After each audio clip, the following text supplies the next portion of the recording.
Hey, so we've got this problem and it says simplify this expression and assume that all values represent positive real numbers. So all that means is that we can just pretend like none of these are negative. If we had negatives, we would get imaginary numbers when we took the square root because we can't take the square root of a regular negative number. So our expression says we have square root of 15 t to the 11th y to the 8th times the square root of 25 t to the 6th y to the 5th. All right. So there's a couple of things I'm going to do before I start messing with the problem. The first thing I want to do is remember that if I had square root of a times square root of b, this is square root of a times b. All right. Another thing I want to do is I want to factor 15 and 25 into like their prime factors. So I know that 15 factors into 3 and 5, and 25 factors into 5 and 5. So I'm going to rewrite this expression as the square root of 3 times 5 times t to the 11th times y to the 8th times the square root of 5 squared times t to the 6th times y to the 5th. All right. Now using this red property that I just put a star next to, I can do it kind of backwards and put them together into one square root. And I'm going to get square root of 3 times 5 cubed times t to the 17th times y to the 13th.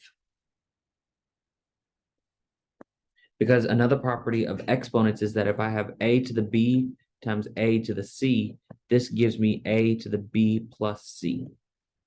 So I kind of use that here with the fives. There's an understood 1 right there. 5 to the 1 times 5 squared is 5 cubed. This t to the 11th, t to the 6th, 11 plus 6 is 17. This y to the 8th and y to the 5th, 8 plus 5 is 13. So that's how I was able to simplify that a little bit more. And then from here, what I'm going to do is split up my square root. I have this property up here in red that we used. I'm going to do it, but I'm going to do it backwards. So I'm going to split it up into 4 square roots. So we have square root of 3 times square root of 5 cubed times square root of t to the 17th times square root of y to the 13th. All right. Now I want to try and look at groups of 2. So for this 5 cubed, I have 5 squared times 5. This t to the 17th, I'm going to have t squared times t squared times t squared times t squared. I'm going to have 8 of those. T squared times t squared times t squared times t. And I'm going to do the same thing with this y.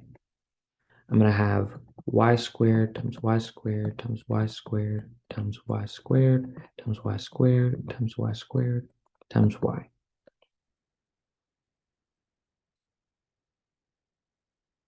Yeah.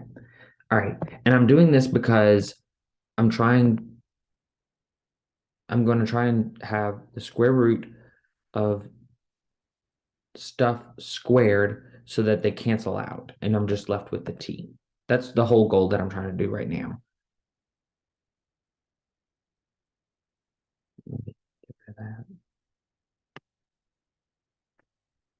All right. So it's going to kind of look a little messy, but I'm going to have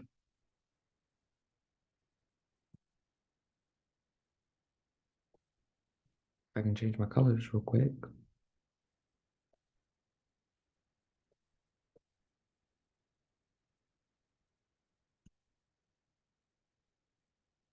Alrighty, so I'm going to have square root of 3 times square root of 5 squared, square root of 5.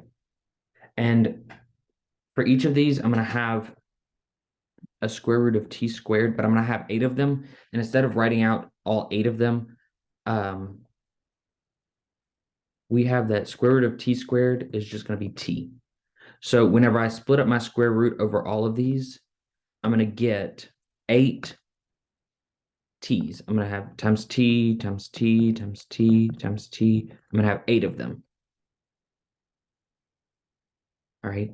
And then this last one right here that I'm circling, that one is still going to have the square root on it because I don't have it squared. So we would just have times a square root of t. And the same thing's going to happen with these y's. I'm going to have times y, times y, times y. I'm going to have 6 of them. And then this last one that I'm circling is going to still have its square root with it because it's not squared. But all of these are squared. All of the other ones are squared.